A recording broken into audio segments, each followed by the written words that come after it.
여러분들은 복지 제도를 이용하면서 가장 고민이 되는 것이 무엇이 있으신가요? 많은 분들이 이야기하는 걱정은 수급 자격에서 탈락하지 않을까 하는 걱정이 가장 크다고 합니다. 이런 걱정을 하는 분들이 재산이나 소득의 변동 사항이 있을 때 수급 자격에서 탈락할까봐 축소 신고하거나 미신고하는 일들이 생각보다 많이 있습니다. 최근에는 여러 지자체에서 기초생활수급자들을 대상으로 부정수급자를 선별하기 위해 특별 단속을 실시하고 있는데요. 올해 상반기 공공기관에서 환수한 금액만 1,000억 원이 넘는 금액으로 집계되었습니다.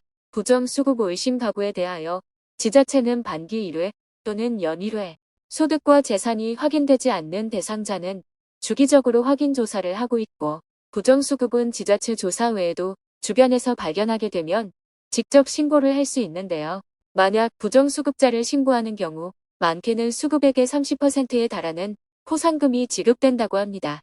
오늘은 많은 분들이 궁금해하시는 부정수급 이야기와 신고 포상금 이야기를 해보려고 합니다.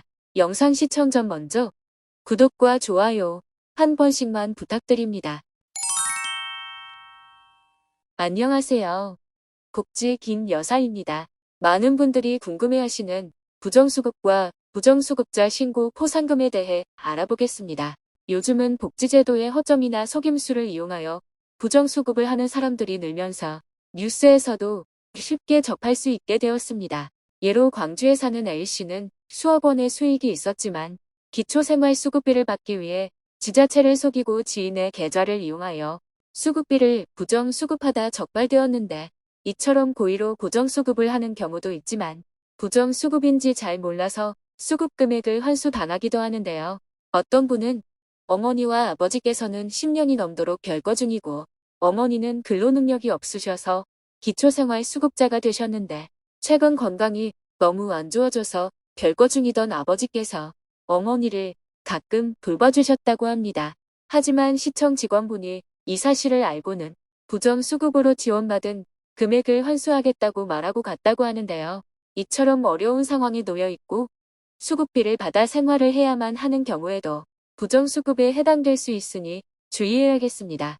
그렇다면 주변에 부정수급을 하는 사람, 고의로 거짓 신청이나 부정한 방법을 통해 지원금을 받는 사람들은 국민권익위원회에서 운영하는 청년 포털 부패 공익신고 사이트를 이용하여 신고할 수 있습니다. 공공재정을 부정하게 청구한 사람을 발견하고 신고하면 신고자에게는 2억 원 이하의 포상금이 지급될 수 있으니 부정수급을 발견하게 되면 신고하는 것도 좋은 방법이겠네요. 그리고 복지로 사이트를 이용하여 익명으로 신고도 가능합니다. 복지로 홈페이지에 복지신고 메뉴로 들어가시면 포상금 지급이 가능한 복지사업 목록을 확인할 수 있는데요.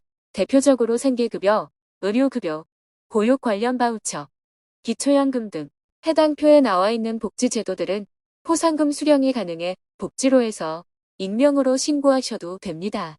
부정수급 신고서를 작성하실 때에는 신고할 부정수급 의심자의 이름과 주소를 알아야 하며 언제, 어디서, 어떻게, 어떤 복지제도를 악용하여 부정수급하였는지 제출하셔야 하는 점 참고하고 계시면 좋겠습니다. 만약 부정수급자를 발견하고 신고한 뒤 부정수급으로 인정된다면 부정 지급된 급여액의 최대 30%까지 포상금을 수령할 수 있습니다. 환수 결정액에 따라 지급 비율은 달라지며 500만 원 이하일 때 최대 30%, 150만 원까지 받을 수 있고 500만 원 초과 1000만 원 이하일 때는 20%, 최대 250만 원까지 받게 되며 1000만 원을 초과하면 초과 금액의 10%만큼 추가로 받을 수 있습니다. 이처럼 부정수급자가 된다면 주변에서도 포상금을 받기 위해 신고하려 하는 분들도 많이 있을 텐데요. 그렇다면 부정수급자가 되지 않기 위해서는 어떻게 해야 할까요? 우선 부정수급 유형과 부정수급자가 되지 않기 위해 주의해야 하는 사항에 대해 알려드리겠습니다. 부정수급의 종류는 소득이나 재산의 변동, 가구원수 변동이 있을 때 신고하지 않거나 축소하여 신고하는 경우가 있고, 급여를 정해진 용도가 아닌 다른 용도로 사용하는 경우가 있습니다.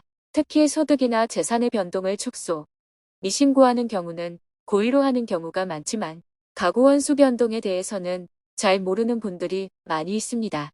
수급자 본인이나 가족 구성원이 결혼 또는 이혼으로 가구한 수가 달라질 때 이사를 하는 경우 주거용 재산이 금융재산이나 일반 재산으로 변동되는 때 수급 자격에 변동이 생길 수 있는 상황이라면 변동 사항이 있을 때 즉시 주민센터에 신고하도록 해야 합니다.